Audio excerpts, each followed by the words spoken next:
আজকে ৩৫ দিন আওয়ামী লীগ নাই, একটা মুরগির খোপ তারা পরাজিত প্রধানমন্ত্রী শেখ হাসিনা যে পদত্যাগ করেছেন, কার কাছে পদত্যাগ করেছেন?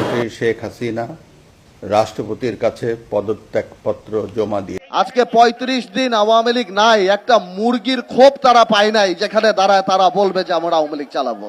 এটা হার না, এটা পতন। আওয়ামী লীগ কোনো মানুষের দল হতে পারে না। তারা তো পুলিশ দিয়ে খালেদা জিয়ার বাড়ি খালি করেছিল। আজকে বাংলাদেশের জনগণ সেই গণভবনকে তাদের কবরের ভবন বানিয়ে দিয়েছে।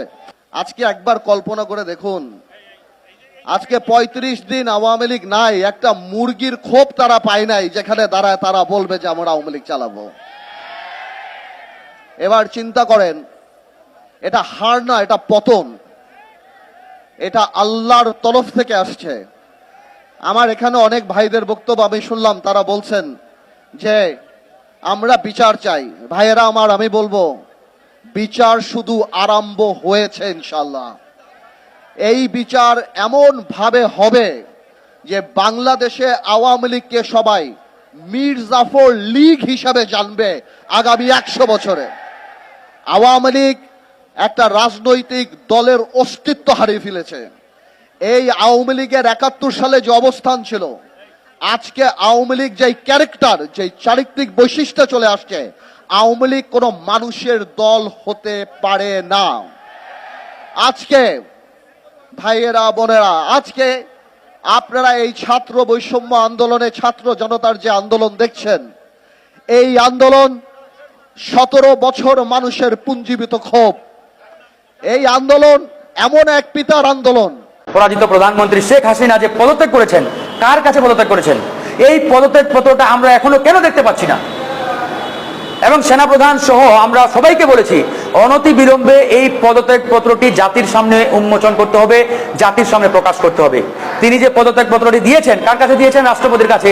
তাহলে রাষ্ট্রপতির অফিস কিংবা রাষ্ট্রপতির কার্যালয় কিংবা রাষ্ট্রপতি কেন এটা প্রকাশ করছে না? আমি এই জন্য বর্তমান যে অন্তর্বর্তীকালীন সরকার রয়েছেন, এই সরকারকে আহ্বান জানাবো, অনতি বিলম্বে হাসিনার সেই পদত্যাগ পত্রটি জাতির সামনে আপনারা প্রকাশ করুন, উন্মোচন করুন। আমরা দেখতে চাই সেই পদত্যাগ পত্রটি। এবং এটা নিয়ে যদি কোনো ধরনের ধূম্রজল সৃষ্টি হয়, কোনো ধরনের ধোঁয়াশা তৈরি হয়, তাহলে কিন্তু আমাদের বড় ধরনের একটা খেসারত দিতে হবে। এটা কিন্তু আমরা আগেও বলেছি, এখনো বলছি। এটা নিয়ে কোনো ধরনের ধূম্রজল সৃষ্টি করার কোনো সুযোগ নেই, কোনো সুযোগ নেই। আমি মনে করি এই সরকার যে কায়দায়, যে প্রক্রিয়ায় শপথ নিয়েছে, এটা আসলে একটা ভুল প্রক্রিয়া, ভুল কায়দা।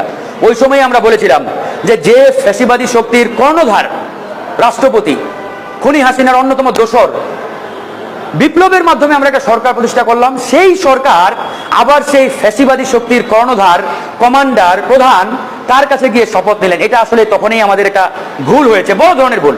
এটা আমরা যে যাই বলি, আমি মনে করি এটা একটা সাংবিধানিক বড় ধরনের একটা মিস্টেকের মধ্য দিয়ে আমাদের এই অন্তর্বর্তীকালীন সরকার প্রতিষ্ঠিত হয়েছে কিংবা গঠিত হয়েছে।